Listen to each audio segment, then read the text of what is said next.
In today's video tutorial, I'll show you how to achieve exactly as seen. Hello and assalamu alaikum everyone. Welcome to my channel. If you are all subscriber, I say welcome back. If you are a new viewer, do well to subscribe, like and comment. The first thing we will do is to draft the block. So I normally draft the bodice block, normal bodice block before I start um cutting the pinafore. So this is my starting point, and the measurement that I'm going to use is for 6 months.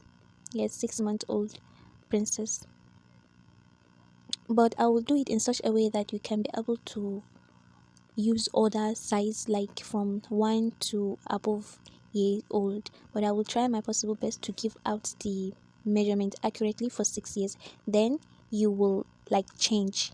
When I say you use 2 inches for 6 months, then you can use about 3, but just stay with me and I'll show you how to do it.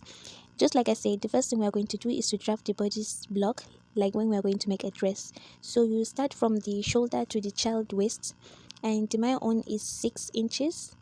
So you go ahead and put your child, the child that we are working with, from that's means the measurement that you're going to use is from the shoulder to the waist, and you insert it there. And the next is to cut out the neckline. So neckline, since she is very small, we are using 2 inches, including the joining allowance. So make use of your measurements. Maybe you can use 3 inches if you are using a year old, including the joining allowance. Okay. Then for the shoulder, I'm going to add 2.5 inches. Also, I'll go down by 0.5, which is the shoulder slant. This is constant for any for every child. Okay, what I'm doing here is I'm cutting the arm side or the armhole. The armhole is 4.5 inches, and from then I will mark a straight line which is going to serve as the chest line. So on this chest line, it is where that we are going to put the chest measurement, that is the round measurement of your child. But before then, I just divide the armhole into two, and I went in by 1/4 inch, and I also go out using a curve edge. You can use plates or CD to achieve this curve something. So the chest, as we normally do, we are going to divide it by 4. If you don't have calculator or if you are not good in maths, then you just use your measuring tape to do that. It's not a big deal. So whatever measurement you got, you have to input it there, but you have to add a joining allowance of 1 inch. I mostly add 1 inch for my side allowance, and I'm going to mark it straight. Okay, we are done with the cutting of the bodice block. Now what remains is the joining allowance. Note that I'm adding 0.5 inches all around the armhole and the shoulder area, shoulder slant. I'm not going to add 0.5 inches on the neckline and also on the side. Like I told you, I have added that already. Okay, so the initial length was 6 inches, but I have added half inch for that, so you make sure to do that, don't forget. What I'm doing here, I'm just cutting directly, as you can see. Drafting is not that hard, and it is quite simple and easy, because once you draft this, and if you are going to make it a business, for you are going to venture into making rompers and selling it, this pattern is going to like serve as a guide for you. Whenever you want to make a romper for 6 months old, you can just carry it and do your stuff with it. Another advantage of drafting is you will be able to like test and see if the design will come up correctly, like accurately, without any mistake. Okay, so you don't have to waste that fabric. You know how cotton fabric is kind of expensive, or if you are working with a customer, or so you don't have to, it will save you from ruining person something. Okay, so to be sure of what I'm doing, I just went ahead and cut 2 pieces of the bodice. Here we don't need back, we just need the front. Okay, so I replicated it, and one is going to serve as the back for me to cut the strap, and the other is going to serve as the front. Okay, so what I have exactly for the shoulder is 2.5, and for the down part I'm going to go in like by half inch or by 1 inch. I went in by 1.5 inches, and I cut, and I mark across like that. You know, the line is supposed to be slanting. Okay, at the top I have 2.5, and at the down part I have 1.5 inches sharp. If you like, you can make your strap to be shorter than this, like not as wide as this, or yeah, you can like manipulate. But before you start manipulating here and there, try as much as possible to replicate this as seen, because this is just for 6 months old. You can use rag and do that. So that's for the back. Then for the front, we are going to create a belt. like that. So I went up by 2.5 inches. But in your own case, if you're using a bigger size, the belt have to be a little bit big. You can do 3 inches, but you can leave it as 2.5 inches also. That will be, you have a fancy something. And again, the front of the romper, I don't want it to cover up the chest, the whole front of the child. I want it to like go inward, so that when the child wears a t-shirt, the shirt in is going to like show at the front. You understand what I mean? Okay, so after doing that, I'm going to like indicate, because we need to add some joining allowance. Yeah, at the down part we need to add 0.5, and also at this point you need another 0.5 inches. And also on the strap, the middle part, the one that I just marked plus, is the one that we are going to use.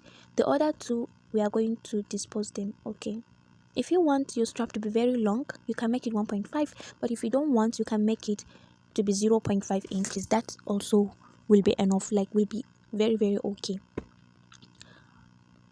So let me give them a name so that it will not be confusing. You know how pattern can easily confuse somebody, so just go ahead and label your own.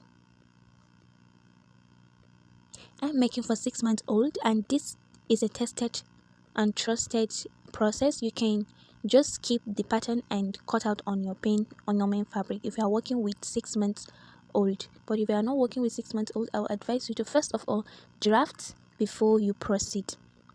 Okay, another trick for making rompers, especially if you are working with a very limited fabric, is to cut out the base.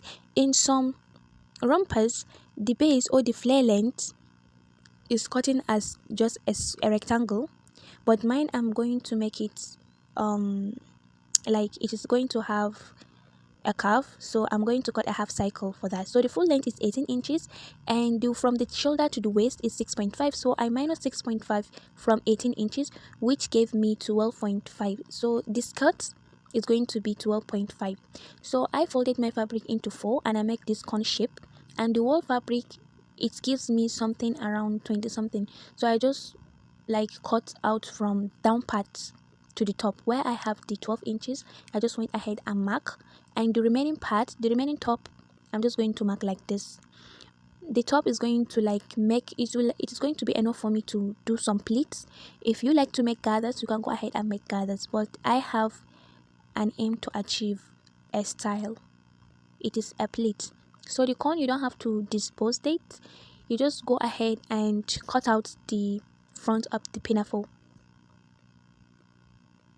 Remember to leave 0.5 inch for the joining allowance. That is very very important. Yes, so this is done. Also go ahead and cut out the lining exactly as we did. Then this is the belt. That is why I label it as B. So you have to add 0.5 inch at the top and 0.5 inch at the down part. This belt we need 4, or let's say we need 2 of it, and it has to be cutting out on fold. And then again for the strap, you see I folded it into 4, and I'm going to cut exactly as how the pattern is, making sure to leave a joining allowance of 0.5. so let us assemble the pattern and see what we got. AB is for the front, and the last C is going to be at the back. Now let me show you how to sew a cycle flare without looking somehow. Okay, the first thing I do, I just fold it once. I just make one fold and I sew, then I fold again and I sew again. So this is it is not easy if you are working with a manual sewing machine, but I promise you it is worth adapting this method, especially if you are into ready to wear English ready to wear business. So your work is going to look very very neat. On the inside you will see that we have double thread, and on the outside you see that we have a single thread. This is something that I have been battling to master, but with time I have mastered it. So now it is your turn. Okay, let us proceed. We will go ahead and sew the neckline as seen, and once we finish with that, we are going to, you have two options. It is either you notch or you trim out the excess and leave a little. I am going to sew on the 0.5 inches, and what I will be left with, I will be left with 1.5 inches. So 1.5 inches is ideal for infants. Yes. So this is what I did. I just went ahead and trim out the excess as low as I could. And today I don't want to like make and top stitching. I feel like leaving it like that, and because my work is going to be perfect at the end. Okay, taking the strap, I went ahead and I cut a lining for the strap, but here I discovered that I don't really need it, so I folded it and I kept it aside. Maybe sometime I will use it. Okay, taking the two straps together, this is how I'm going to sew. I'm going to sew from that area at the edge. I'm going to sew from that area like that, and I will come back to the other hand and I'll repeat the same to the other strap.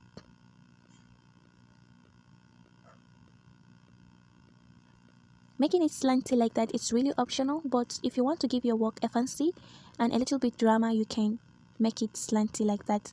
Okay, now here I take and I will sandwich the strap between the lining and the main fabric, and I'll sew on my 0.5 inches. Trim out the excess where necessary and I replicate the same to the other hand. Now let me show you what we have after you have pulled out the right side out. You see that we have about 0.5 inch excess, so that is where we are going to sew again. Yeah, I just flip it backwards and I sew again. Now after you have pulled out, this is what we got, and then I'm going to secure the waistline. Before I attach it, you can see that I have sewn. I forgot to show you, I don't know how this step, I skipped it, but you can achieve it. Okay, but it is optional. Okay, so taking the main fabric and the lining, I just sandwich the top, the bodice, just like that, and I sew it. So this is what I got, and from then I will have to top stitch. If you have iron, you can iron it, but I don't want to leave the sewing machine. They can easily take off the light, so I just went ahead and I top stitch. Top stitch really helps. Okay, so for the back, the back, there is not any bodies to sandwich, so you can just make it a band like that and you connect to the two sides. You sew the two sides together, and I'm sewing on that one in that I left earlier on, if you remember. Okay, so this is what I got. The top of the bodice block is finished. Now we are going to install the flare. Okay, for the flare, I just went ahead and I sew both the two edges together, and they are going to be at the side. The place that I have joining is going to be at the joining where I joined the top. That means yes, I'm just showing you, I'm just aligning. Now going to align where I have joining, I match them together. Where I don't, I make some pleats. Okay, this will help me to pleat correctly without being biased. Okay, make as much pleat as you can. If it is gathers you want to make, you are also good to do that. So guys, we have finished. This is the end of the tutorial, and the next thing we are going to do is to just install this is it snips? Yes, I just went ahead and I hooked them up. And if you don't like this, you can make your baby pinafore to be built in. You can just sew it, you can just tack it down, and that's all. Attach your bow and package it and make about 5 or 10 and sell. Okay, so if you like this video tutorial, give it a thumbs up and don't forget to subscribe.